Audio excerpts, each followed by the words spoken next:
오늘 본문 말씀을 가지고 베드로와 다비다라는 제목으로 말씀을 전하도록 하겠습니다. 오늘은 예수님의 수제자 베드로에 관한 이야기입니다. 베드로가 성령을 받고 사도들과 함께 예루살렘에서 복음을 전도하며 투옥을 반복하다 스데반의 사건 이후에 그 빌립이 전도한 사마리아 성이 하나님의 말씀을 받았다 하는 소식을 듣고 내려가서 그들을 위해서 성령 받기를 위해서 기도했다. 이렇게 성경이 되어 있지요. 그래서 그가 가서 그곳에서 안수를 하니 그들이 성령을 받게 되었다고 기록하고 있습니다. 그 다음에 보니까 그곳에 갔던 베드로와 요한 두 사도가 주의 말씀을 증언하여 말한 후 예루살렘으로 돌아갈 때 사마리아인의 여러 마을에서 복음을 전했다. 이렇게 말하고 있습니다. 그런데 오늘 본문과 연결을 이렇게 해서 보게 되면 베드로가 팔레스틴의 그 서쪽 지역, 그러니까 지중해 연안 쪽으로 내려가서 그가 복음을 전하는 것이다, 이렇게 볼 수가 있습니다. 루다를 거쳐 욥바에 이르렀다, 이렇게 한 걸 보면 이 욥바는 지중해에 붙어있는 항구잖아요. 근데 그가 그곳에 이르는 것을 보게 되면은 그가 그 서부 지역, 그러니까 지중해 지역을 중심으로 해변길을 타고 올라가면서 해변길이라고 그러거든요. 바닷가길이라고. 그곳을 통해서 그가 올라가면서 가이사라까지 그쪽으로 올라가면서 그가 전도를 했다 하는 것을 우리가 볼 수가 있겠습니다. 36절에 보니까 욥바에 다비다라는 여제자가 있었다. 도르가다. 선행과 부재한 일이 많았다. 그가 죽었고 시체를 달하게 누였다. 이렇게 36절에 기록하고 있습니다. 이 욥바는 예루살렘에서, 그러니까 북서쪽이죠. 한 50km 정도 되는 항구 도시입니다. 그 이스라엘 성지순례를 가면 이 욥바를 꼭 들립니다. 저도 그래서 지난번에 갔을 때 이 욥바에 갔었습니다. 무두장이 시몬의 집에 들어갔었습니다. 바닷가에 붙어 있습니다.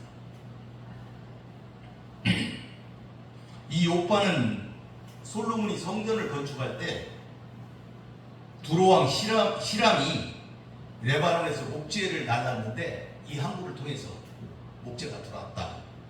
이렇게 성경에 역대하에 기록이 되어 있고, 또 그 요나가 하나님의 낯을 피해서 도망갈 때 거쳤던 항구가 이 욥바입니다. 지중해에 붙어 있습니다. 상당히 큰 규모, 옛날부터 큰 규모의 도시였다, 이렇게 되어 있습니다. 그러니까 이 욥바에 베드로가 가기 전에 이미 그 지역에는, 욥바에는 예수를 믿는 사람들이 있었다, 이런 말이 되겠죠. 왜냐하면 다비다가 여제자다 이렇게 한 걸 보면은 이미 복음이 전파가 어떻게 됐는지는 모르겠는데 예수 믿는 사람이 거기 복음을 받아들인 성도들이 있었다. 그럼 어떻게 복음을 받아들였을까? 예루살렘에서 박해가 일어났을 때 욥바로 내려갔던 사람일까? 근데 그건 아닌 것 같다. 왜냐하면 다비다가 벌써 거기서 복음을 받아들이고 살면서 선한 일을 했다는 그런 많은 기록으로 봐서는 뭐 그냥 한두 해 일어난 일은 아닌 것 같다, 그런 걸 알 수 있고, 그래서 이제 그런 사람보다는 그 앞에 오순절 성령 강림 때 예루살렘에서 하나님의 말씀을 들은 게 아니냐, 또는 예수님의 공생애 때에 예수님이 그 여러 지역을 전도하고 다닐 때 그때 복음을 듣고 개종한 사람이 아니겠느냐,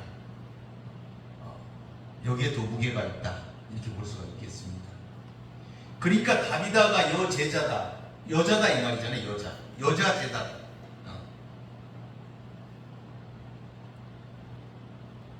그런데 이제 이 말은 예수님에게 직접 가르침을 들었다, 직속 제자다 라기보다는 주님의 가르침을 소중히 여기고 이에 따라 살아가는 사람, 그런 사람 중에 한 분이었을 것이다, 이렇게 보는 것이 좋을 것 같습니다. 그러니까 다비다라는 이 제자가 주님에 대한 헌신적인 섬김을 통해서 이렇게 사람들에게 불려졌다, 이렇게 불려졌다 하는 것이죠.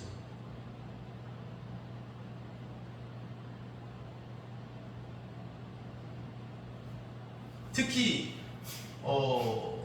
여기 보면은 이 도르가라고 다시 이름이 나오는데, 이 도르가는 선행과 구제하는 일이 심히 많아가지고 주변 사람들에게 존경과 사랑을 받았던 모범적인 주님의 제자였다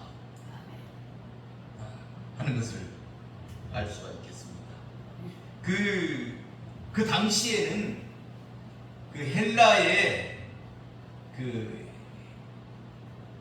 헬라의 문화가 거기에 많이 침투해 있었기 때문에 헬라의 지배를 받았었잖아요, 알렉산더 이후에. 그래서 그 헬라풍이 많이 유행을 했기 때문에 로마 자체도 헬라의 문화가 거의 지배했다시피 했기 때문에 그 당시에는 그 사람들이 이름이 두 개씩 있었다고 그래요. 아람어, 그러니까 유대인이 쓰는 아람어로도 이름이 있고, 그게 이제 다비다입니다. 다비다라는 아람어를 쓰고 또 헬라어로도 이름이 하나씩 있었어요. 그게 이제 도르가입니다. 그러니까 이제 헬라어로는 도르가고, 아람어, 이스라엘 사람들이 쓰던 아람어로는 다비다다, 그렇게 하고 있습니다. 여러분 그 창세기 거기 보면 아브라함이 아람 사람으로 나오잖아요. 아람 지역에서 왔다. 그래서 아람어가 그 근방에, 그러니까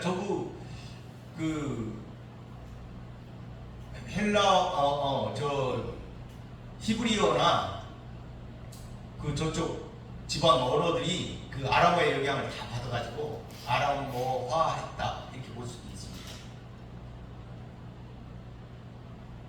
그러니까 그 다비다는 헬라어 이름도 가지고 있고 한 거 보면은 헬라파 유대인이 아니었을까, 이렇게 보고 있습니다. 그런데 그녀가 병들어 죽자 장례의 절차에 따라 시체를 씻어가지고 염을 한 것으로 보입니다. 염까지 다 한 거예요. 시체를 씻었다, 이 말은. 염을 다 해가지고, 이게 이제 일반적인 관례고, 당시 관례는 죽으면 그날로 장사 지내는 것이 관례랍니다. 그러니까 아나니아와 삽비라 그 여호와에서 죽으니까 바로 갖다 장례했잖아요. 그러니까 그날로 묻는 것이 풍속인데, 어떻게 된 일인지, 어떻게 된 영문인지 이 다비다는 다 씻어가지고 염까지 했는데 갖다 묻지를 않고 시신을 다락에다 두었다, 이 말이에요. 다락에다가.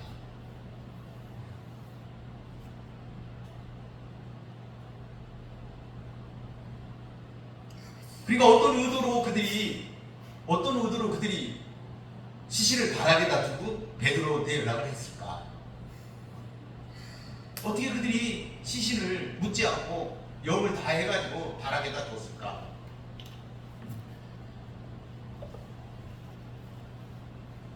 여러분, 다락에서 죽은 사람을 살리는 거, 이게 구약에 나오는 그런 내용이지 않습니까? 엘리야와 엘리사의 그 기사를 보게 되면은 다 다락에서 살리는 것을 우리가 알 수가 있습니다. 열왕기상 17장에 보면 엘리야와 그 사르밧 과부 이야기를 보게 되면은 그 사르밧 과부의 아들이 죽었잖아요. 그 아들이 죽었을 때 엘리야가 그 아들을 달라 그래가지고 그걸 품에 안고 자기가 거처하는 다락에 올라가가지고 그 자기 침상에 누이고 거기서 하나님께 기도하잖아요. 그때도 이제 다락에 올라가서 엘리야가 그렇게 이제 큰 표적을 베풀었죠. 엘리사도 열왕기하에 보게 되면은 수넴 여인과의 기사를 보면은 수넴 여인의 아들이 죽었지 않습니까? 그 아들은 엘리사를 통해서 얻은 아들이잖아요. 엘리사의 기도를 통해서. 근데 그 아들이 죽었어요.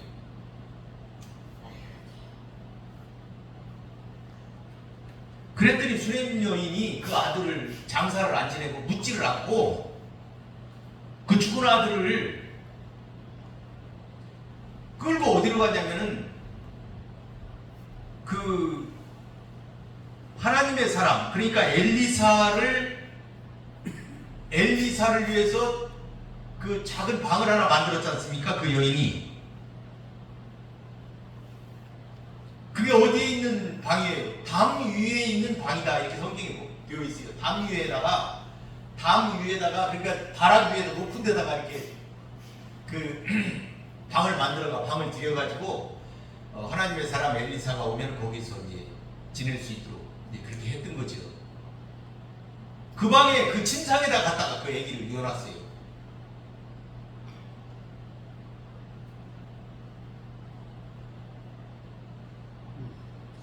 그러니까 이런 것들을 알고 있는 그 당시에 그곳에 있던 그 다비다를, 그 죽은 다비다 주위에 있던 그 많은 여인들, 많은 사람들이 이거 다 알지 않겠어요?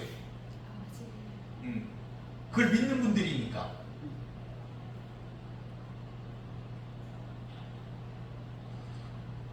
그러니까 많은 사람들에게 헌신적으로 일했던 이 여인에게 하나님의 특별한 은혜가 내려지지 않겠는가, 이렇게 믿고 이렇게 그들이 준비를 한 것이다, 이렇게 볼 수가 있겠습니다. 그래서 그 엘리야와 엘리사, 이 선지자들이 했던 것처럼 그분들은 요바에 있는 그 그리스도인들, 그 예수 믿는 그들이 베드로를 통해서 이런 이적을 기대했을 것이다, 이렇게 우리가 볼 수가 있는 것이지요. 그래서 38절에 보게 되면은 룻다가 요바에서 가까운지라, 가깝다 그랬어요. 한 16에서 18km 된다고 그래요. 그래도 그게 옛날 길로 15km, 16km 되면은 가까운 건 아니지요. 한참 걸어야 되니까. 그곳에 있는 베드로를 사람을 보내가지고 시체 말고 와달라, 빨리 와달라, 급하게 와달라, 이렇게 간청을 했다, 이렇게 38절에 기록하고 있어요.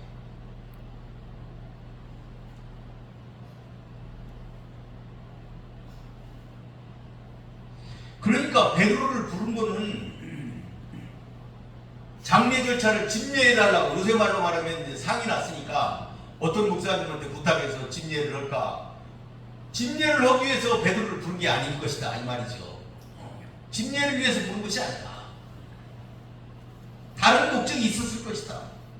그들은 아마 루다에서 베드로가 중풍병자 에니야를 일으켜 세운 사실을 이미 들어서 소문이 이미 있었을 것이다.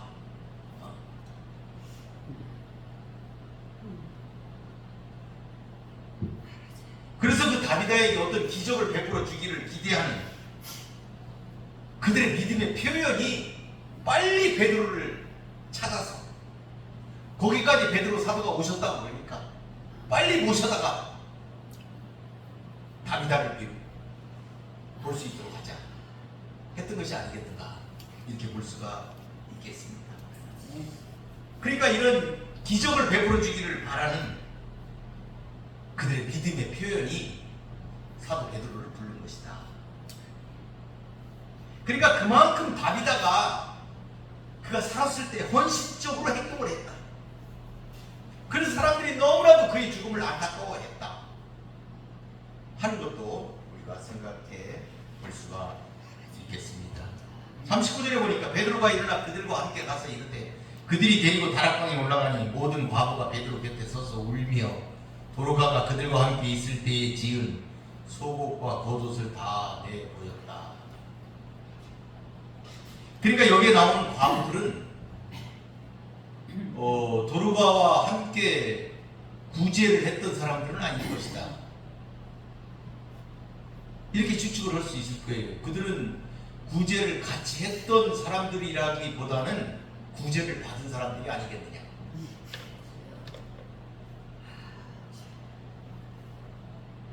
그래서 그들이 다비다의 죽음을 애통해 하면서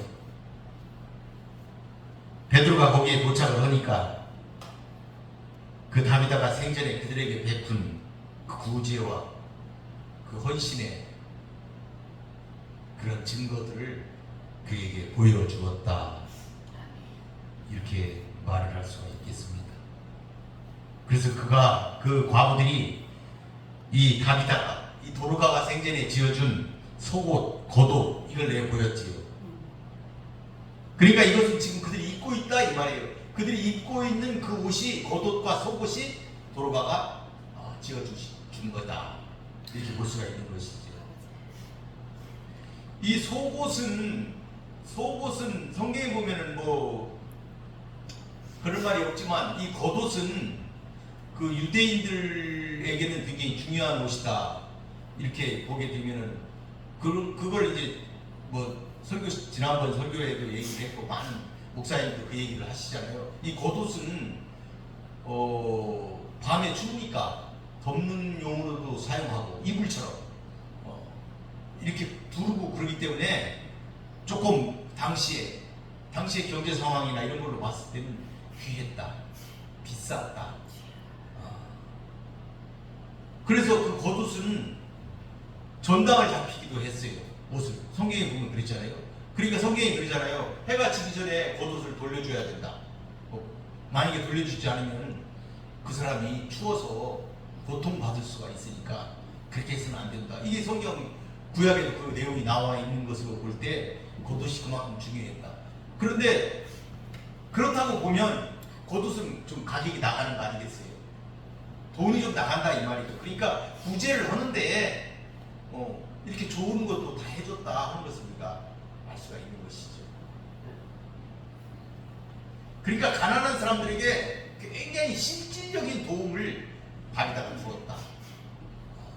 그래서 그들이 그렇게 고마워했고 그것을 사도 베드로에게 나타내 증거로 자꾸 보이는 이런 것을 했다. 이렇게 볼 수가 있겠습니다.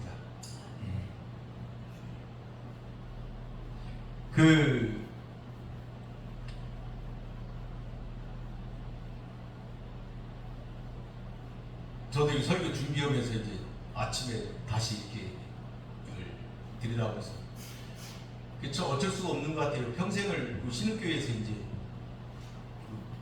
섬기고 그러다 보니까 그때 들었던 설교 내용이나 이런 것들이 참 많이 생각이 나고 그러는데 어떤 보다도 더 직접 이렇게 얘기를 그렇지만 그거 보면은 설교할 때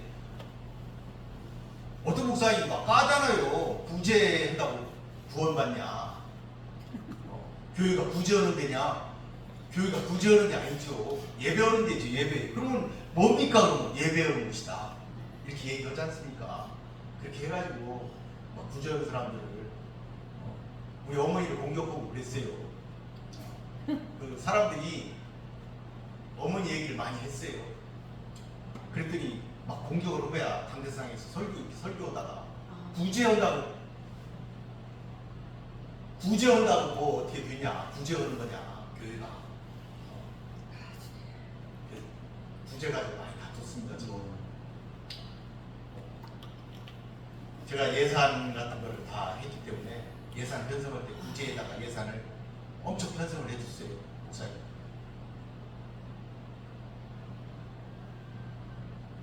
마음껏 쓰라고 했습니다. 제가 구제 하나도 안 썼어요. 한 2, 3년을 제가 이렇게 편성을 해줬어요. 구제나 뭐 이런 그런 비목. 뭐 교회에 있으면은 오잖아요. 자꾸 누가 줘라.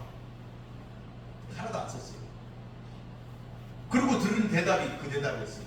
구제온다고.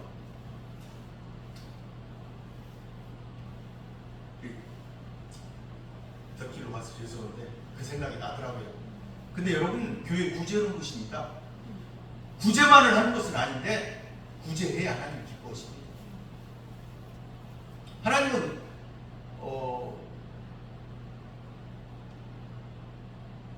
제가 돈에 좀 예민해요. 저는 돈에 예민했습니다. 근데 돈에 예민하게 우리 목사님도 내가 쭉 말씀 들어보니까 돈에 굉장히 돈을 많이 이렇게 예민하게 이렇게 다 풀고 다 이러시는 것 같은데 저도 돈 그렇게 생각을 하고 살았어요. 근데 공격은 꼭 글로 들더라고. 돈은 그래도 공격은 글로 들고 나를 넘어뜨리는 것도 그거더라고.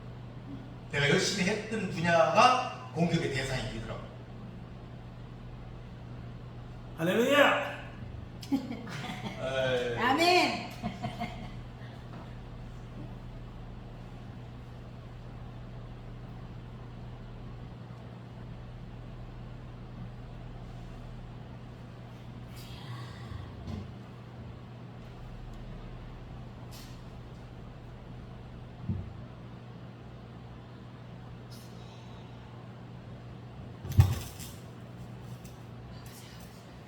우리가 11조, 제가 11조, 저는 11조 얘기, 저는 목회자 되면서 11조 얘기는 잘 안 하려고. 11조 내라는 얘기, 그런 얘기 잘 안 할 겁니다. 저는 한 번도 앞으로도 11조 얘기는 안 하려고 그런 사람인데, 그 11조를 보게 되면은,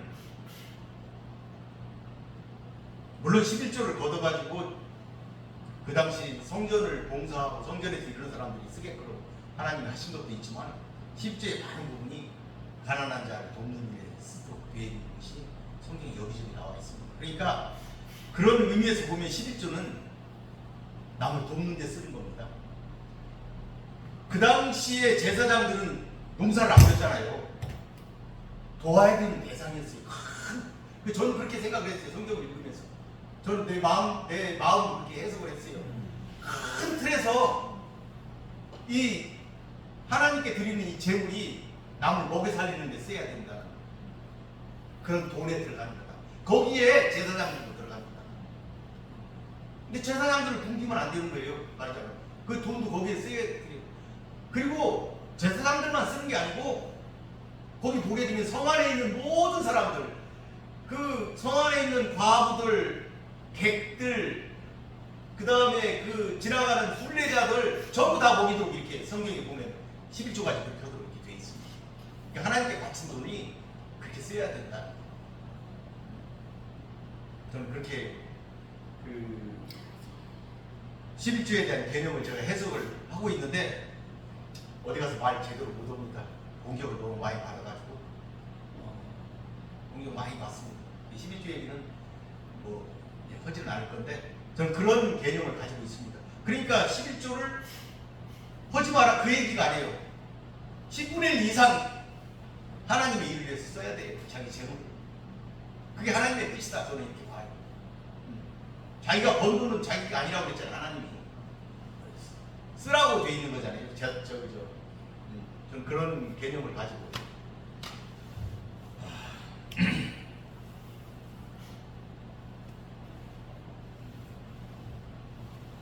그래서 그게 아마 평신도를 오래 해서 아마 그런 생각을 가지고 있는지도 모르겠어요. 저는 우리나라 교회가 11조로 부흥했고 11조로 망했다. 저는 이렇게 생각을 해요. 우리나라 한국 교회가 11조가 돌아가지고 나라가 발전하면서 흥했는데 그거 관리 잘못해가지고 망한 거 아닌가 목사님. 저는 그렇게 생각을 모르겠어요. 저는 그런 생각을 가지고 있습니다. 위험한 것이다. 굉장히 위험하다. 돈이 굉장히 위험하다. 돈처럼 위험한 게 없다. 이런 생각을 저는 가지고 있습니다. 40절에 보니까 베드로가 사람을 다 내보내고 무릎을 꿇고 기도하며 돌이켜 시체를 향하여 이르되 다비다야 일어나라 하니 그가 눈을 떠 베드로를 보고 일어나 앉는지라. 아멘. 그러니까 베드로가 이제 딱 가서 보니까 상황이 그렇잖아요. 그러니까 사람들을 다 내보냈어요. 이 사람들을 다 내보낸 거는 베드로는 이미 경험을 했어요. 언제 했냐면 예수님 따라다닐 때 예수님도 중요한 일이 있을 때 사람들을 다 내보내고 들어가셔가지고 한 일들이 있잖아요. 언제입니까? 야이로 회당장 야이로의 딸을 살릴 때 그때도 예수님이 다 내보내셨잖아요. 다 내보내시고 예수님께서. 그러니까 베드로도 딱 가서 보니까 굉장히 중요한 문제잖아요. 죽은 사람을 살리는 게 이게 쉬운 문제가 아니잖아요.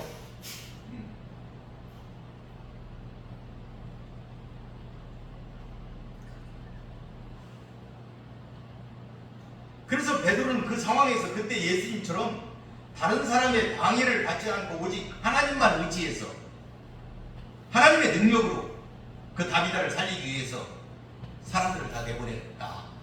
이렇게 우리는 볼 수가 있지. 그래서 그가 보니까 무릎을 꿇고 기도했다. 이랬어요. 요즘 우리나라는 이제 무릎 꿇고 기도하는 것이 일반적으로 다 이렇게 하는데 당시 유대 사람들은 서서 손을 들고 이렇게 기도했다. 이렇게 하지 않습니까? 근데 베드로는 그렇게 않고 무릎 꿇고 간절히 기도했다. 간절하게 기도했다.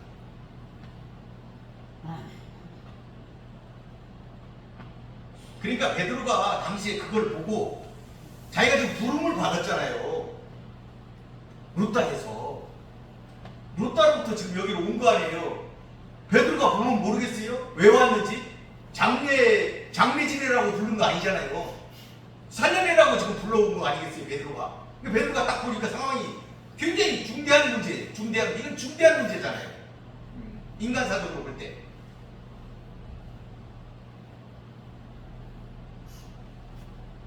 이게 중요한 하나님의 사역임을 그가 깨달았을 것이다. 그녀를 살리는 것이 주님을 복음을 위해 매우 큰 일이다 하는 것을 그가 깨달았을 것이다. 이거죠. 그리고 하나님께 알려줬을 것이다. 왜? 살리는 분은 하나님이시니까요.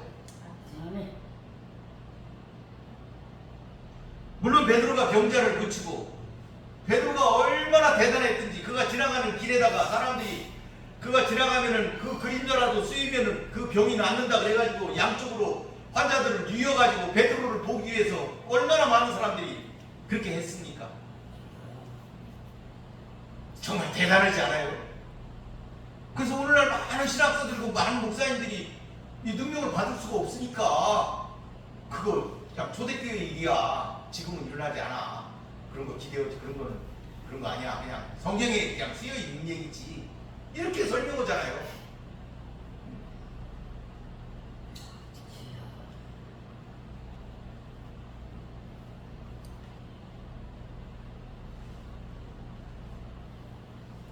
베드로가 그런 능력을 하나님께로 받았는데 사실은 그것이 자신으로부터 비롯된 게 아니지 않습니까? 하나님으로부터 주님으로부터 비롯된 것. 그 능력이라는 것을 그는 잘 알고 있는 사람이었습니다. 왜? 이 모든 일은 예수 이름으로 일어나는 일이잖아요. 예수 이름으로 일어나는 일이라는 사실을 베드로는 너무나 잘 알고 있었던 것이죠.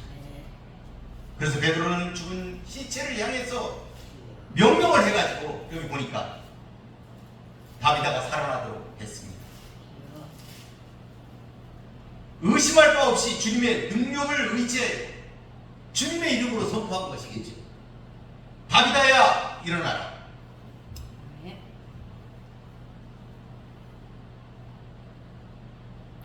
여기 성경에서는 사도행전에서는 다비다야 일어나라 이렇게 했지만은 여러분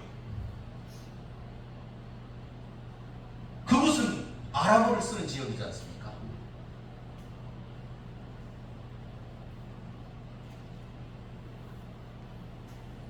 이 다비다야 일어나라 이렇게 해석을 했지만은 이게 아람어로 얘기를 하게 되면은 다비다 군 이렇게 외쳤다 이 말이죠. 여러분 다비다 쿵이 뭐예요? 다비다야 일어나라. 여러분 이 말을 들으면 생각나는 대목이 있지 않습니까? 회당장 야이로의 딸을 예수님이 살리실 때 소녀야 일어나라 이렇게 했는데 원어로 썼죠. 아람어로. 뭐라고 썼습니까? 달리다 쿰. 예수님이 달리다 쿰 이렇게 했더니 소녀가 일어났다 이 말이에요. 그러니까 여기서 베드로가 다비다를 이렇게 세웠을 때 틀림없이 다비다 쿰 했을 것이다. 아람어로 했을 것이다. 헬라어가 하지는 않았을 것이다. 그러니까 마가복음에 나와 있는 달리다 쿰, 우리 노래도 많이 하지 않습니까? 달리다 쿰. 여기서 베드로가 틀림없이 다비다 쿰 했을 것이다.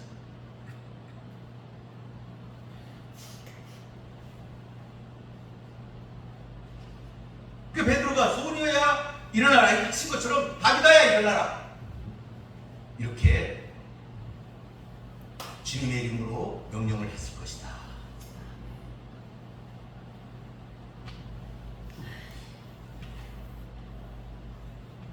베드로의 이 말은 단순한 희망이나 기원을 나타내는 것이 아닙니다. 확실한 믿음의 선포였습니다. 아멘.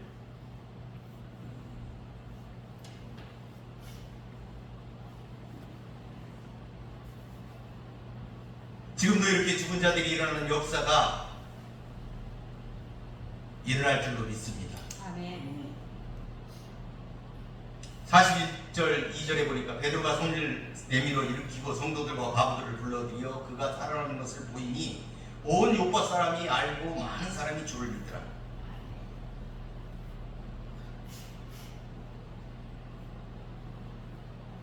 그러니까 베드로가 그 다비다를 살릴 때 이게 손을 이렇게 시체에 손을 댔다 이런 말은 없습니다. 다만 그가 깨어나자 그를 이렇게 세웠다 이렇게 성경은 기록하고 있지. 그러니까 손을 내밀었다 이 말은 분명한 현실이다. 진짜 이렇게 세웠다 하는 것을 나타내주기 위해서 성경을 기록하지 않았을까 이렇게 보여집니다. 그리고 그것은 베드로도 너무 놀랬을 거예요. 그 너무 기뻤지요. 반갑고 그래서 잡았을 것이다 손을. 그 베드로가 손을 잡아서 이렇게 세웠습니다. 그리고 여러 과부들에게 보여주었습니다.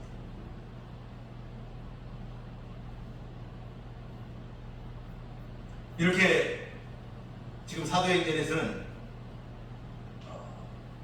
사도들과 여러 제자들이 이러한 많은 활동들을 통해서 하나님 나라가 어떻게 확장되어 가는지, 그들이 어떻게 예수님을 증거한 증인으로서 그들이 어떠한 믿음으로 지나가는지, 그 명령을 지켜가는지, 이와 같은 것들을 하나하나 점진적으로 보여주고 있다, 잘 보여주고 있다 하는 것을 우리가 이 사도행전을 공부하면서 사도행전이 어떻게 기록이 되었는데 지금 어떻게 진행되어 가고 있구나, 하나님의 복음의 말씀이 어떻게, 예수 이름이 어떻게 전파되어 가고 있구나, 그들이 어떤 환경에서도 증인의 그 위치를 버리지 않고 증거하고 다니고 있구나 하는 것을 우리가 잠깐 생각하면서 말씀을 계속 보시기를 바라겠습니다. 그래서 이와 같은 것들을 통해서 이런 놀라운 이적, 죽은 자를 살리고 죽은 자를 살리는 이와 같은 놀라운 이적들, 이런 산 증거들, 이런 것들을 통해서 성도들의 믿음이 더 굳건해졌고 많은 사람들이 돌이켜서 예수님을 믿게 되었던 것이죠. 그렇게 돼서 요파에 있는 많은 사람들도 복음이 그들에게 확산되는 그런 모습을 잘 오늘 성경은 보여주고 있다, 이렇게 볼 수가 있겠습니다. 43절에 보니까 베드로가 요파에 여러 날 있어 시몬이라 하는 무주장이의 집에 머물렀다, 이렇게 기록하고 있습니다. 그러니까 베드로가 그 요파에 있는 그 이름도 같아요. 베드로가 시몬이잖아요. 자기하고 같은 이름을 쓰는 시몬의 집에 그가 머물렀는데 그 집이 여기 보니까 피장이었다. 상당 기간 머물렀다 여러분 피장이라는 거는 가죽 제품 만드는 사람입니다.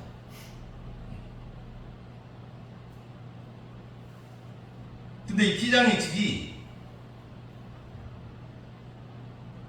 무역 때문에 그랬는지 다른 도시와 왕래 때문에 그랬는지 몰라도 바닷가에 있다 이렇게 되어 있고, 진짜 저도 그 피장의 집에 가보니까 바닷가에 붙어 있더라고요. 이 피장 시몬의 집 갔다가 가이드를 놓쳐가지고 그 오빠 거리를 떠댕겼던 기억이 지금 납니다. 거기 갔는데 어느새 어디로 휙 둘러서 끌고 다니면서 보여주고는 어디로 갔는데 나는 구경하다가 그만 놓쳤어요. 그랬더니 그 오빠 거리가 이렇게 넓어서 길더라고요. 그래가지고 거기를 찾아서 뛰어다니면서 막 다녔던 그런 기억이 납니다. 바닷가에 있었다 하는 것이 기억이 납니다. 근데 여러분, 이 피장은 가죽 제품을 손을 대는 사람이니까 짐승의 가죽이지 않습니까? 그러면 짐승이 산 거를 만지는 게 아니잖아요. 죽은 걸 만지지 않습니까? 그러니까 이스라엘 유대 그 관례에 따르면 부정한 사람이죠. 부정한 시신을 만지는 직업이잖아요. 정한 직업이 아니죠. 부정한 직업입니다.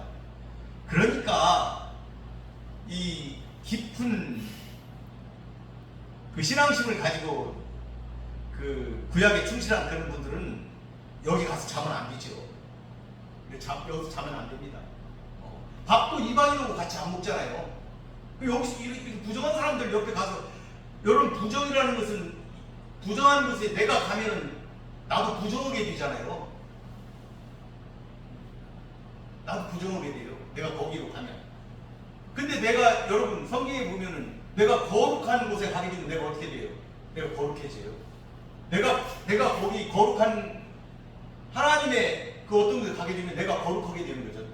그곳이 부정하게 되는 게 아니고 내가 영향을 받아서 내가 거룩하게 되는 거죠. 내가 하나님 곁에 갔을 때.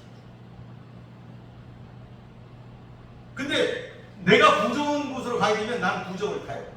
부정 탄다고. 그 말이 맞네. 우리 옛날 부정 탄다고 그러잖아요. 우리 부정 타요.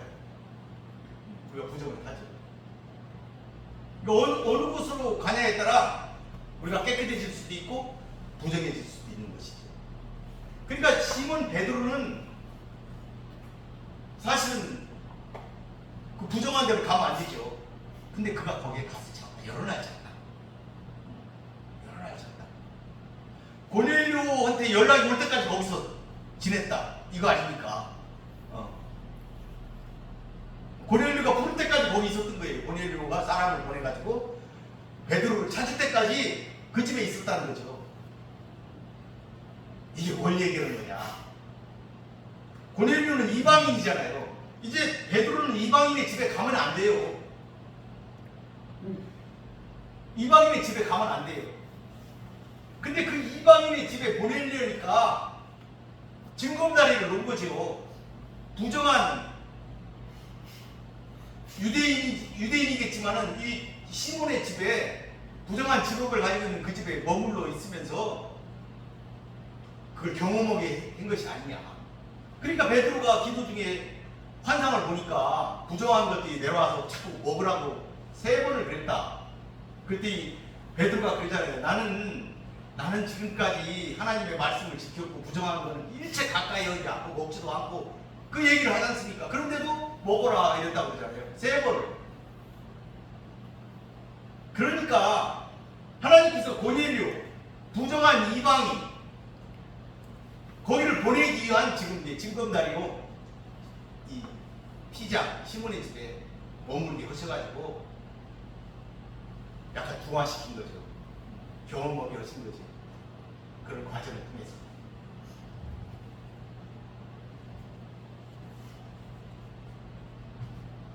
그러니까 지금 이제 이방 선교를 해야 되는데 그걸 단번에 시키면은 그 환상 중에 그 먹는 걸 거절했던 것처럼 그럴 수도 있으니까 그 베드로의 의식을 전환시키기 위한 그런 사전 그와 같은 것들이 아니겠느냐 이렇게 볼 수가 있겠습니다. 그러니까 베드로의 유대교적인 의식이 점점 허물어지고 있다. 이런 것들을 통해서 조금씩 허물어지면서 그 하나님의 말씀의 그 진리, 이대인과 유대인, 이방인과 유대인 그 차별이 없는 것, 그와 같은 그 경지로 그가 조금씩 나아가고 있는 그런 과정이다 이렇게 볼 수가 있겠습니다. 말씀을 마무리하도록 하겠습니다. 베드로가 루다에서 에니야라는 8년 된 중풍병자를 고치고 요바에서 죽은 다비다를 살린 이야기입니다. 그러니까 복음이 점차 이방 지역으로 확대되어 가는 것을 보여주기 위한 신뢰로 베드로가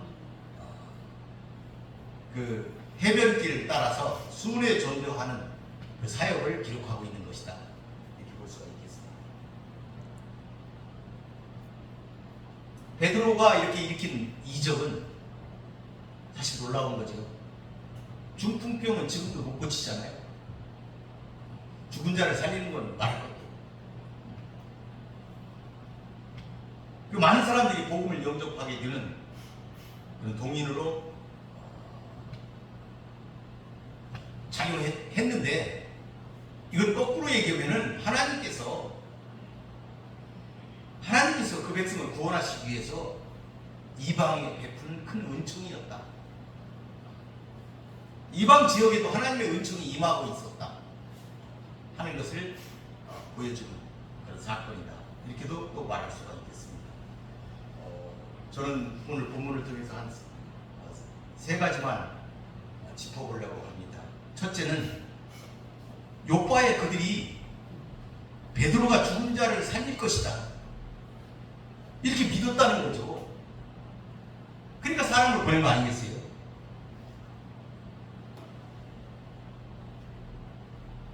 여러분도 이런 믿음 가지시길 바랍니다.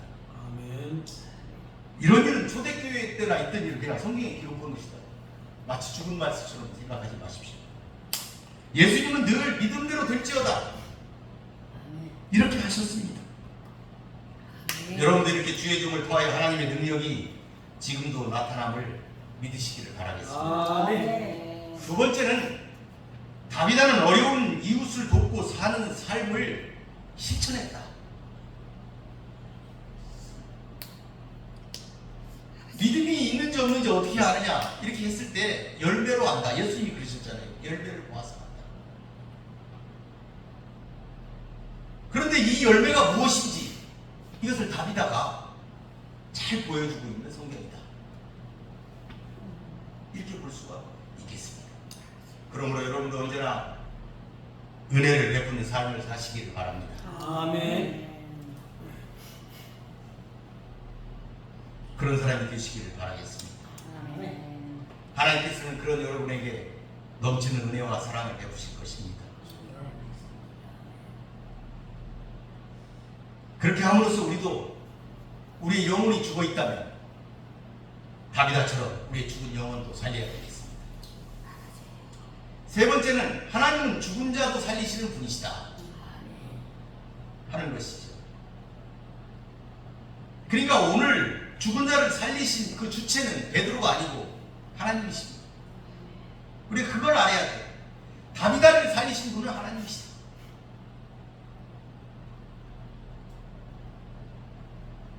우리는 종종 하나님은 안 보이고 인간인 사역자들만 보이기 때문에 사역자에게 이런 어떤 찬미를 보낸다든지 영광을 돌리는 경우가 종종 있을 수가 있는데 사역자를 죽이는 일이다. 그렇게 깨달아야 됩니다. 사역자가 하나님의 영광을 자기 것으로 만들 때 아주 말할 수 없는 큰 일을 당할 수가 있습니다. 하나님께 돌려야 됩니다. 모든 영광은 하나님께 돌려야 됩니다. 사역자는 도구일 뿐이다.